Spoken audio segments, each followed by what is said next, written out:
Le salut, Paul nous fait comprendre que c'est avant la fondation du monde. Dieu ne tient pas compte de nos propres œuvres. Et Paul va pousser le bouchon loin. Paul va dire dans le livre de Romains que le choix, par exemple, de Dieu entre Jacob et Ésaü, Dieu impose son choix pour montrer que ce n'est pas par les œuvres, mais c'est par la grâce. Paul nous montre que Dieu choisit Jacob par rapport à Ésaü avant que les deux n'eût fait ni bien ni mal. On peut regarder ça dans le livre de Romains. Prenons le livre de Romains pour voir. Donc, nous sommes dans le livre de Romains chapitre 9. Romains chapitre 9 à partir du verset, voilà, 10. Écoutez vous-même. Romains 9 du verset 10 à 11. Il est écrit ici. Et de plus, il en fut ainsi de Rebecca, qui conçut du seul Isaac notre père. Car, quoique les enfants ne fussent pas encore nés, et qu'ils n'eussent fait ni bien ni mal, afin que le dessein d'élection de Dieu subsistât, sans dépendre des œuvres, et par la seule volonté de celui qui appelle. Comment est-ce qu'on peut venir dire aux gens que tu peux perdre le salut si tu arrêtes de croire en Jésus? Tu peux perdre le salut si tu voles, si tu tombes dans l'impudicité. Mais croire en Jésus là, ce n'est pas de nous-mêmes en fait. Jésus dit, nul ne vient à moi si le Père ne l'attire. Attends, vous pensez que croire en Jésus, on se lève un bon matin, on croit en Jésus?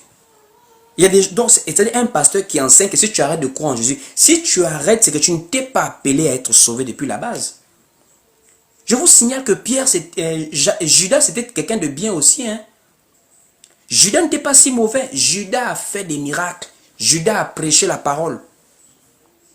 Judas a marché avec Jésus pendant tout le temps de son ministère. Même les gens qui ont abandonné la foi dans la Bible, ils ont eu un bon côté. Mais quand tu n'es pas appelé à être sauvé, le dessein de Dieu se montre sur ta vie. C'est comme des gens qui ont été sauvés. Regardez Pierre. Regardez David. Regardez Jacob. Regardez Abraham lui-même. Ça veut dire à un moment donné, le fait même de marcher selon la parole de Dieu, le fait que vous soyez en live là, je vous assure, ça ne dépend pas de vous-même. Vous pensez que c'est... En fait, nous on pense que je me suis levé, j'ai allumé le live, frère Uli prêche, alors c'est intéressant, c'est Dieu qui dispose toutes ces choses en nous. La parole dit, c'est lui qui dispose en nous le vouloir et le faire. Comment est-ce qu'on va venir débattre avec dans une position où même le vouloir et le faire, c'est Dieu qui dispose ça en nous?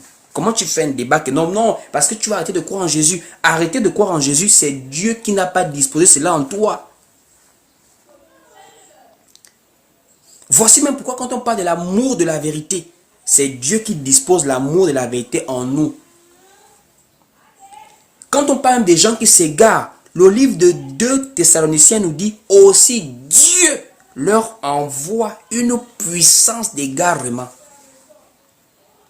L'affaire de la foi là, c'est pas une affaire que tu crois un bon matin, tu arrêtes de croire un bon soir. Croire même déjà, c'est la grâce de Dieu.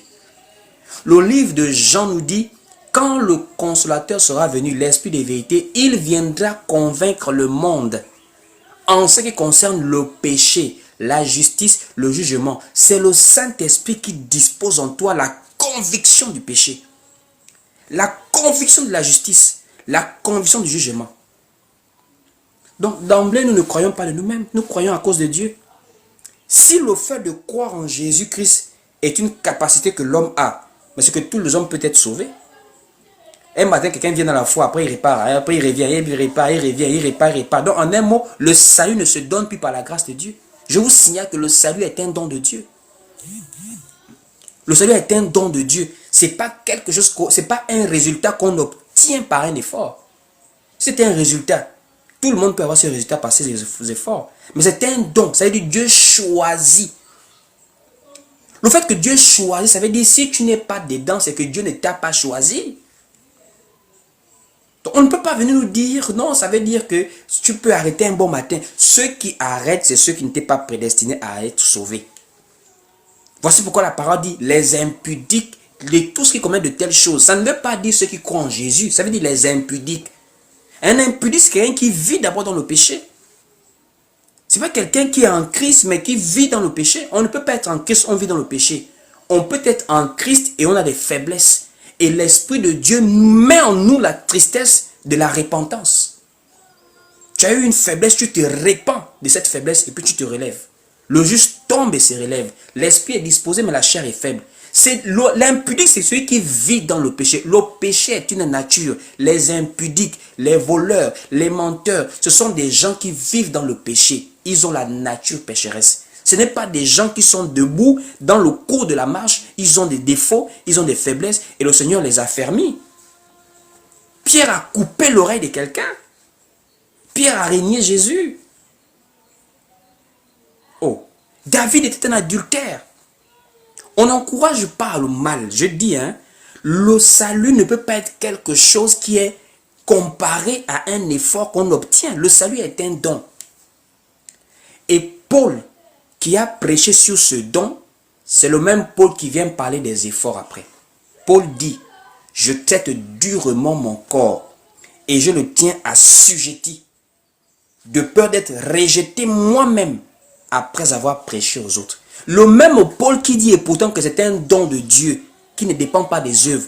Mais malgré que c'est un don de Dieu, Paul reconnaît que ce n'est pas pour autant qu'on doit vivre dans le désordre. Paul n'a jamais encouragé à vivre dans le désordre. Et nous qui disons ce que la parole dit, que le salut, on ne peut pas le perdre parce que c'est un don de Dieu avant la fondation du monde, on n'encourage pas à vivre dans le désordre. Paul lui-même, il condamne les œuvres des ténèbres. Paul lui-même, il dit aux Corinthiens d'ôter le méchant du milieu d'eux. Bon, si Paul considère que bon, il est tombé, mais c'est rien. Paul n'allait pas parler de la discipline dans l'église.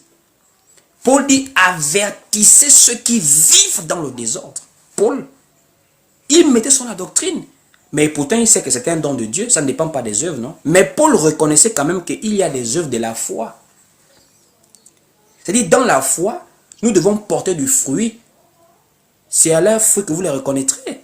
Ça veut dire que quelqu'un qui vit la parole de Dieu, il y a une manière de poser des actes, il y a une manière de vivre déjà. Mais ce n'est pas cette manière de vivre-là qui a fait qu'il soit choisi. Il est choisi avant. Mais comme il a déjà une nature sainte, la nature sainte porte du fruit. Donc on ne peut pas venir culpabiliser parce qu'il faut crier en la chair. Il y a des gens qui viennent crier en la chair, ils pensent qu'il a raison parce qu'il crie. Mais si on prend les textes bibliques, c'est une manière de jeter la grâce. Si on dit que mon comportement va m'amener au ciel ou en enfer, je jette la grâce. Le ciel est une affaire d'élection. Le ciel n'est pas une affaire d'effort.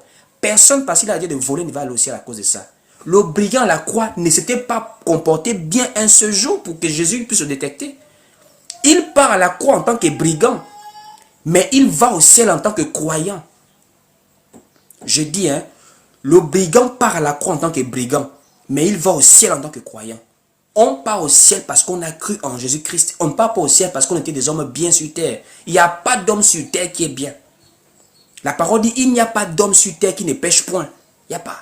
Parce que le péché est une nature. Et le salut aussi est une nature en Christ. Quand on a dit ça, le comportement doit suivre, bien sûr.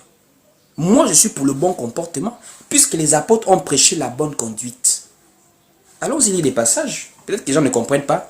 Quand on dit qu'on ne perd pas le salut, mais ce n'est pas pour autant qu'on peut vivre dans le désordre. Jamais on a dit qu'on peut vivre dans le désordre. Bien au contraire.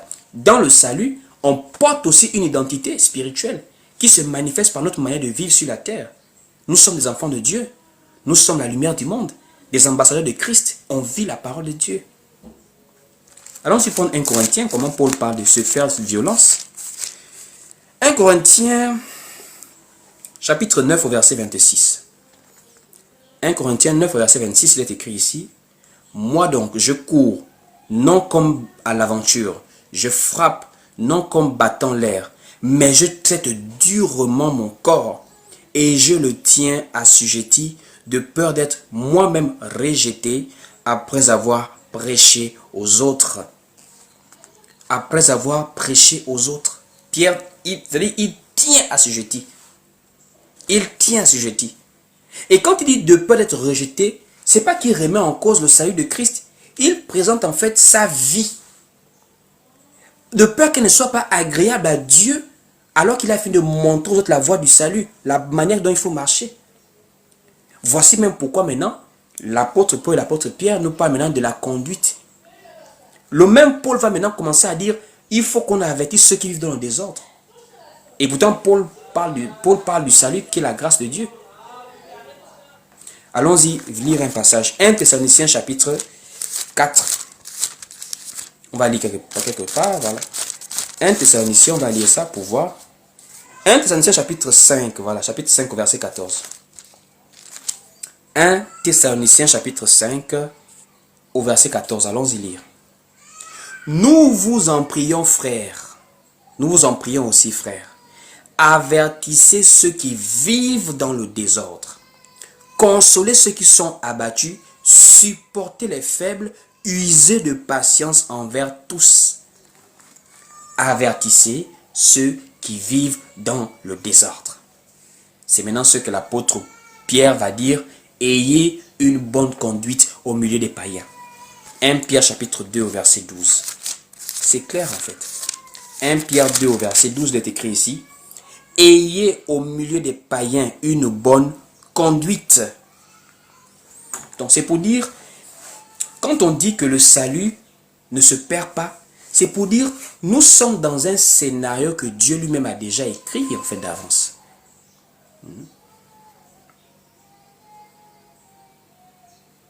Vous voyez, voilà, effectivement. Paul avait cette assurance. Mais ce n'est pas une assurance qu'il avait de ses propres efforts. Il avait cette assurance en Christ. Il se glorifiait en Christ. Voici pourquoi il dit, ce n'est plus moi qui vis, c'est Christ qui vit en moi. Or, Christ, c'est le salut.